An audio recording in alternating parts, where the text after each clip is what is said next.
The Raven by Edgar Allan Poe.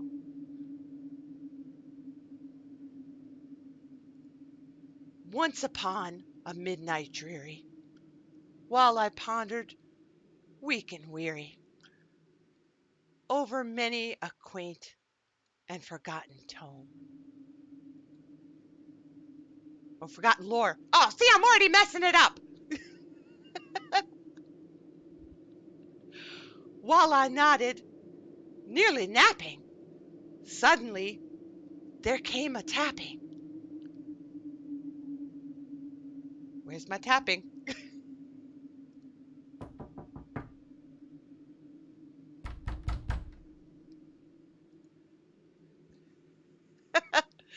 As of someone gently rapping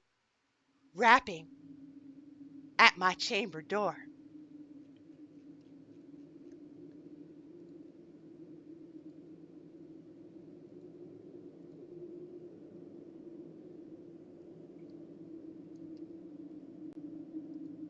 Oh, this is harder than I thought it would be. Oh, 'tis some visitor, I muttered, tapping at my chamber door. Only this, and nothing more. Ah, distinctly I remember. It was bleak in December, and each dying ember wrought its ghost upon the floor. See, ember, fireplace? That's why we did it, right?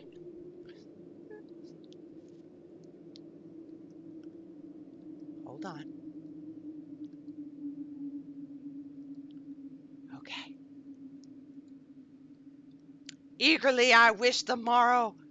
Vainly I had sought to borrow from my book surcease of sorrow. Sorrow for the lost Lenore. For the rare and radiant maiden whom the angels name Lenore. Nameless here forevermore. Lenore! Lenore!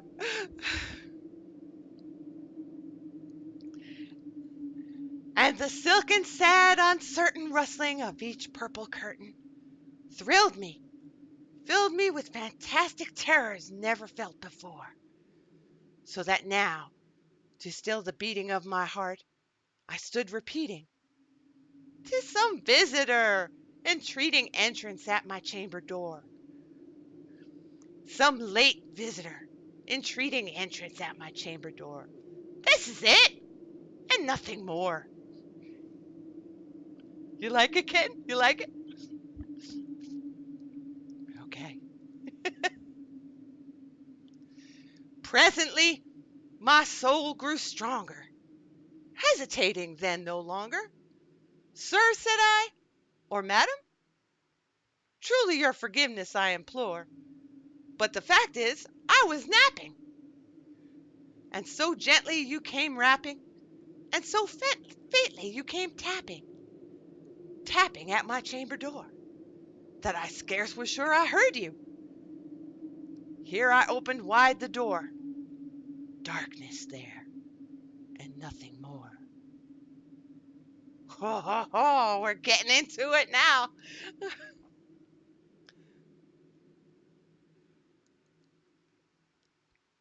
Okay, nobody move. Are you with me? Is everybody caught up? We opened the door, nothing there, but there was rapping, gently tapping. Right? Right? Nothing there.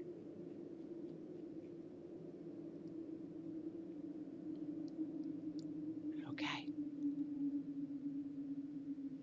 Deep into that darkness peering, long I stood there, wondering, fearing, doubting, dreaming dreams no mortal ever dared to dream before. But the silence was unbroken, and the stillness gave no token. Okay, is anybody else thinking about thinking about Willy Wonka?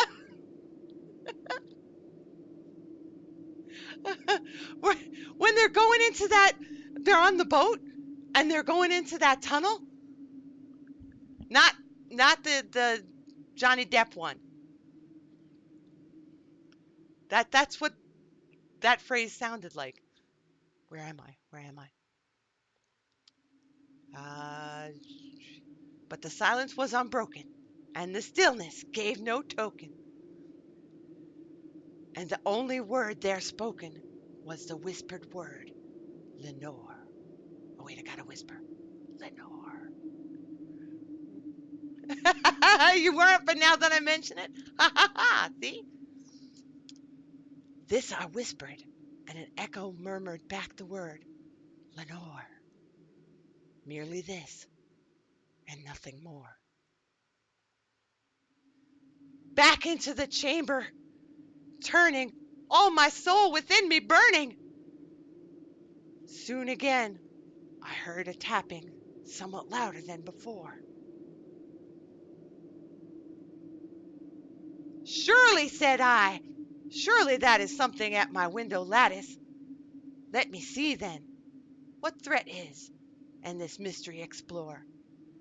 Let my heart be still a moment, and this mystery explore. 'Tis the wind, and nothing more. You were thinking about the Simpsons episode? I haven't seen that one. Maybe I should. Okay. Get ready. Open here! I flung the shutter, when, with many a flirt and flutter, in there stepped a stately raven of the saintly days of yore. Not the least obedience he made he, not a minute stopped or stayed he, but with mine of lady, lord or lady, perched above my chamber door.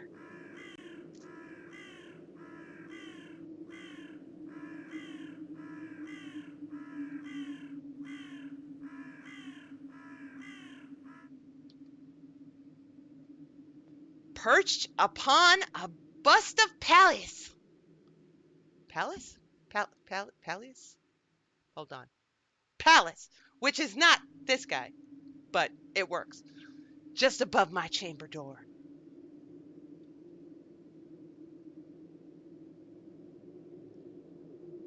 Perched and sat, and nothing more. Then this ebony bird, beguiling my sad fancy into smiling, by the grave and stern decorum of the countenance it wore. Though thy crest be shorn and shaven, thou, I said, art sure no craven, ghastly grim, an ancient raven, wandering from the nightly shore.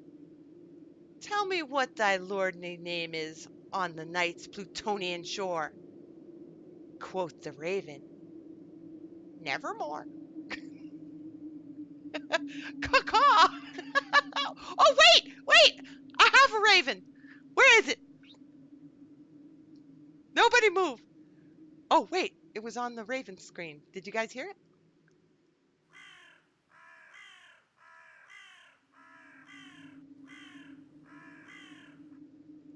Could you hear the ravens? Okay. We're doing great, guys. Are you feeling cultured? Can you feel the literature soaking into your veins? This is good for us. We don't get out much. We need a dose of culture. All right. Do we need to hold on? Do we need an add? Let's add a stick on the fire.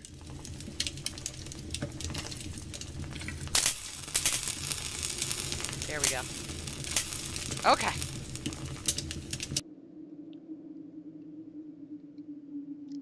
Much I marveled this ungainly fowl to hear discourse so plainly, though its answer little meaning, little reverence bore. For we cannot help agreeing that no living human being ever yet was blessed with seeing bird upon his chamber door.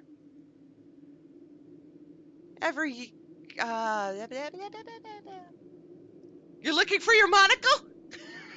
You need your smoking. I need a smoking jacket.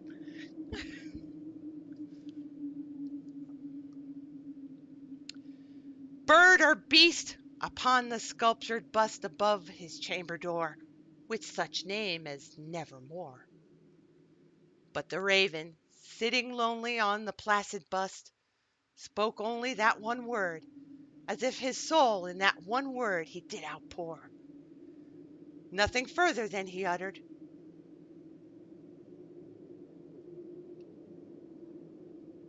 Hold on.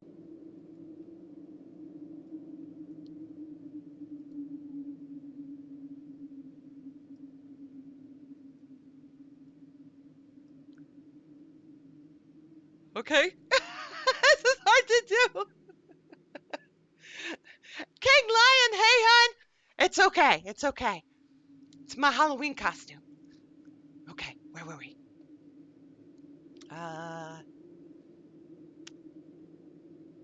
Nothing further than he uttered.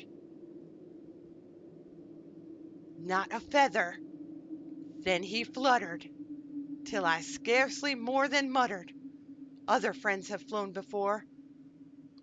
On the morrow he will leave me, as my hopes have flown before. Then the bird said, Nevermore. Startled at the stillness broke by my reply so aptly spoken. Doubtless, said I, what it utters it's only stock and store, caught from some unhappy master, who unmerciful disaster followed fast and followed faster, till his songs one burden bore, till the dirges of his hope that melancholy burden bore of never, nevermore.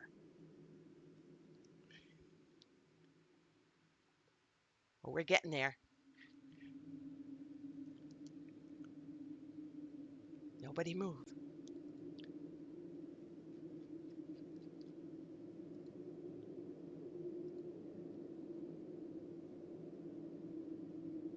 Okay.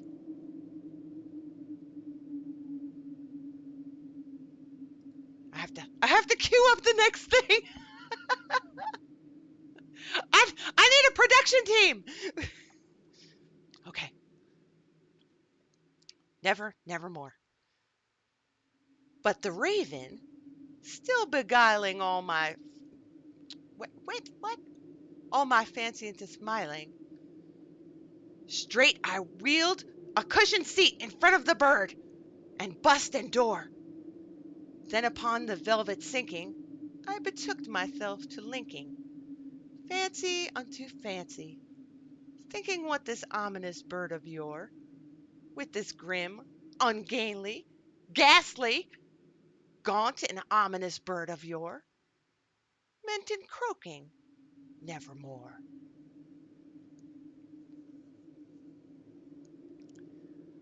This I sat, engaged in guessing, but no syllable expressing to the fowl whose fiery eyes now burned into my bosom's core. Whoa! Spicy! Into his bosom! This and more I sat divining, with my head at ease reclining on the cushion's velvet lining that the lamplight gloated o'er. But whose velvet violet lining, with the lamplight gloating o'er, she shall press, nevermore. Oh, it's sad. You get it? Because Lenore isn't going to sit in the chair anymore. Oh, it's like a love story. Tony, hey! Yeah, I got a headache. I don't know what's going on. Okay. Get ready for it. Get ready for it. Then, methought, which is one word, not we thought, methought, not Nissan. Then methought the air grew denser. It's probably from the smoke. Perfumed from an unseen censer, swung by seraphim whose footfalls tinkled on the tufted floor. Wretch, I cried, thy God hath lent thee. By these angels he hath sent thee respite, respite, and nepenthe from thy memories of Lenore. Oh, Lenore. I am Groot. Kitten. We're almost there. We're almost there. Austin, I thought the same thing. Don't blink. Edgar, don't blink. Whatever you do, don't turn your back on him. Okay, where were we? Da, da, da, da, da, da. Oh, memories of Lenore. There we go. Quaff, oh quaff, this kind repentee, and forget this lost Lenore. Quoth the raven, nevermore. Prophet, said I, thing of evil. Prophet still, if bird or devil. Whether tempter sent, or whether tempest tossed thee here ashore. Desolate, yet all undaunted, on this desert land enchanted, on this home by horror haunted. Tell me truly, I implore, is there any balm in Gilead? Tell me, I implore. Quoth the raven, nevermore. Prophet, said I, thing of evil, prophet still, if bird or devil, by that heaven that bends above us, by that God we both adore. Tell this soul with sorrow laden, if within the distant Aden it shall clasp a sainted maiden, whom the angels name Lenore. She's sexy, huh? Now you know why he misses her. Quoth the raven, nevermore. Is it prophet or prophet? As in the raven profiting, or is he feeding on Edgar's misery? He's not profiting. He's a prophet. Nice job, closed caption.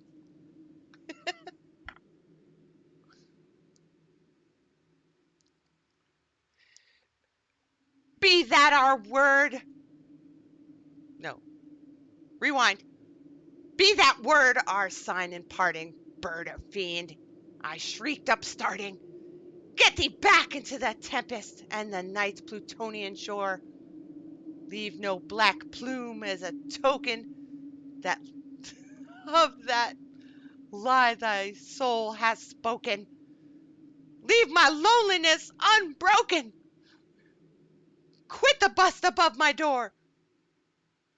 Take thy beak out of my heart, oh, and take thy form from off my door.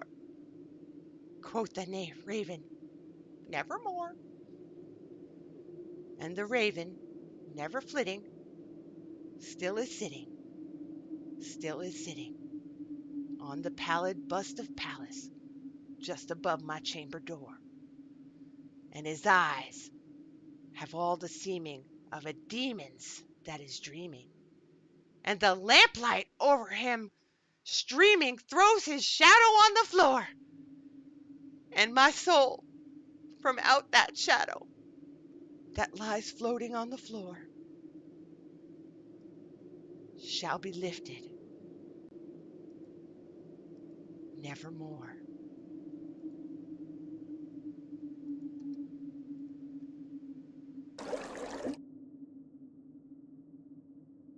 Dagnabbit! I messed up the end. It was all dramatic and stuff. Oh, and I blinked. There we go. That's our culture.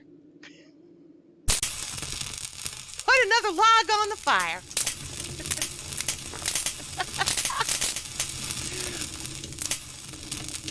That was a dramatic reading.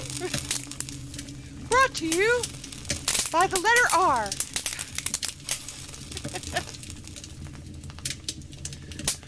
League of Legends character who was inspired by this poem. Or was before the rework. Oh. You like my voice for the Raven? I was practicing. I was like, do we go low and deep? Nevermore. Or do we sound raveny? Nevermore. Oh, we are ablaze!